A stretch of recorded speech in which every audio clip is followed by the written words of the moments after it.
90.4 voice of Kannauj, आवाज दिल की। Welcome back. तो दोस्तों, मैं हूं आपकी अपनी रेडियो दोस्त आयुषी और कार्यक्रम चल रहा है ये शाम मस्तानी। तो हम बात कर रहे थे इत्र के बारे में। तो इत्र और इतिहास से महकता ये शहर, यहाँ की वो आनंददायी शामें और उन शामों में खुली हमारी अनूठी पटियाबाजी। जाने कितने कवि दे गई, जाने ही कितने काव्य, जाने ही कितनी रचनाएं गढ़ी गईं। ये शाम का एहसास दिल के जज्बातों को लेखनीय के माध्यम से पन्ने पर उतारने के लिए मजबूर कर देती है। काव्य मनुष्य के चरित्र का एक ऐसा पहलू है जो उसे दिल खोलकर जीने की नसीहत देता है।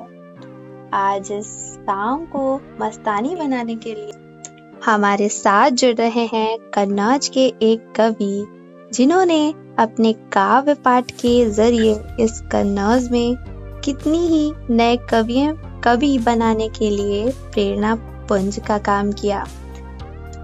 स्वागत है आज सर आपका हमारे वॉइस ऑफ कन्नौज 90.4 मेगाहर्ट्ज पर। बहुत बहुत धन्यवाद, बहुत बहुत अभिनंदन और आपके एफएम को शुभकामनाएं। जी, तो दोस्तों आप लोगों को बता दूं कि हमारे साथ श्री कवि कुमार विवेक जी, जो पेशे से एक अध्यापक हैं और दिल से एक जिंदा दिल कवि हैं। सर आपसे एक क्वेश्चन है, आपने पिछले 20 वर्षों में कन्नौज की शाम में क्या बदलाव होते हुए देखा है? कन्नौज की शामें तब भी अच्छी थीं, अब भी अच्छी हैं, लेकिन समय चूंकि बदलता है और बदलाव होता है, तो अगर फर्क किया जाए, दोनों की समालोचना की जाए, तो लगभग हर क्षेत्र में विकास है और परिवर्तन है। जैसे पहले अगर 20 वर्ष पहले की बात करें तो कन्नौज में शायद शाम को कोई ट्यूशन पढ़ने नहीं जाता था, लेकिन अब अगर देखें तो आप ट्यूशन पढ़ने वाले बच्चों की कतारें शाम को ट्यूशन जाती हुई कोचिंग सेंटर से बाहर निकलते हुए दिखाई पड़ जाते हैं। पहले के समय में सिर्फ माता ही मंदिर जाया करती थी शाम को। अब आप देखिए कि मंदिरों में अच्छी खासी भीड़ होती है। हर वर्ग का, महिला हो चाहे पुरुष, युवा हो चाहे बच्चा हो, हर कोई मंदिरों की तरफ आकर्षित हुआ है। बदलाव कहीं ना कहीं बहुत क्षेत्रों में है, लेकिन मुख्य रूप से अगर देखा जाए तो मकरंद नगर रोड की अगर हम बात करें तो शाम जब होती थी तो लोग अपने अपने घरों की ओर जाने लगते थे, लेकिन आज बदलाव ये है कि शाम होती है तब लोग घर तो जाते, लेकिन घर से फ्रेश होकर परिवार के साथ सिर्फ थोड़ा घूमने निकलते हैं और शाम का आनंद लेते हैं। कहीं चाट का आनंद ले रहे हैं, कहीं फास्ट फूड का आनंद ले रहे हैं, कहीं शॉपिंग मॉल में शॉपिंग कर रहे हैं। पहले पार्क नहीं हुआ करते थे, अब लोहिया पार्क है हमारे कन्नौज में।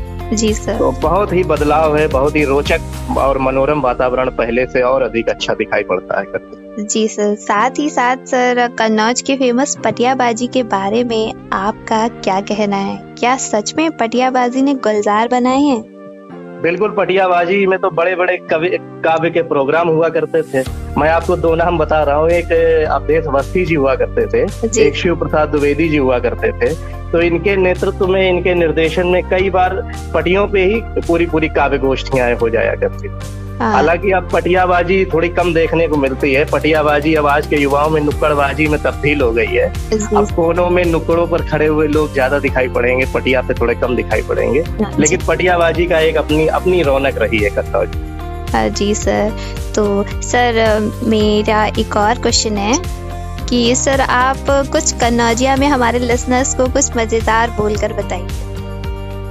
चलिए, आपको कन्नौजिया में तो नहीं, लेकिन कन्नौज के बारे में बताते हैं। जी, आप जैसा कि पूछ रही थी कि कन्नौज में क्या बदलाव हुआ है, तो देखिए 4 पंक्तियां कि रंगी नियत आई हुई शामें कन्नौज में, रंगी नियत आई हुई शामें कन्नौज में, है रोशनी छाई हुई शामें कन्नौज में, अब पहले घरों की ओर ले जाते थे रास्ते, अब शॉपिंगों का दौर है शामें कन्नौज में।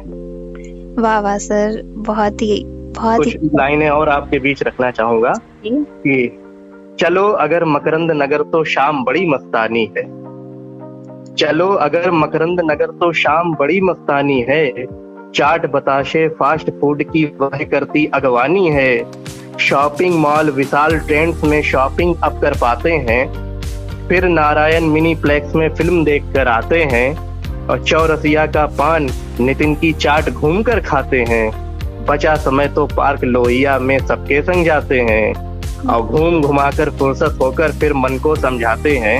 घूम घुमाकर फुर्सत होकर फिर मन को समझाते हैं। चलकर गौरी शंकर हर हर महादेव हम गाते हैं। चलकर गौरी शंकर हर हर महादेव हम गाते हैं। जी बहुत अच्छा सर, हर हर महादेव हम अपने लिसनर से भी कहेंगे, एक बार जरूर बोलें। जी तो सर, आपका एक छात्र है हर्षित, जो एक जी। उभरता कवि है, जिसने अच्छा। जिसने बताया है कि उसे ये कविताएं लिखने की प्रेरणा आपसे मिली है। तो सर आपको कैसा लगता है ये सुनकर? देखिए, ये तो दौर रहा, प्रकृति रही, यही एक नियम भी है कि कोई किसी से प्रभावित होता है तब उसके अंदर कोई बीज पनपता है। जी तो जानकर, हालांकि हमको इतने बड़े कवि नहीं हैं, लेकिन फिर भी अगर किसी को हमारी वजह से कोई प्रेरणा प्राप्त होती है तो हम अपने आप को बड़ा सौभाग्यशाली समझते हैं। और ये ईश्वर की अनुकंपा ही है कि हमारे ही माध्यम से किसी के अंदर साहित्य का बीज बोया तो। जी सर, जी धन्यवाद सर आपका। बहुत बहुत धन्यवाद आपका।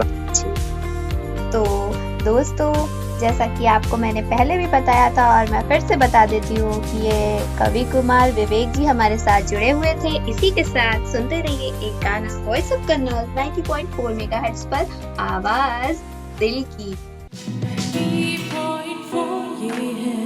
90.4 वॉइस ऑफ कन्नौज, आवाज दिल की।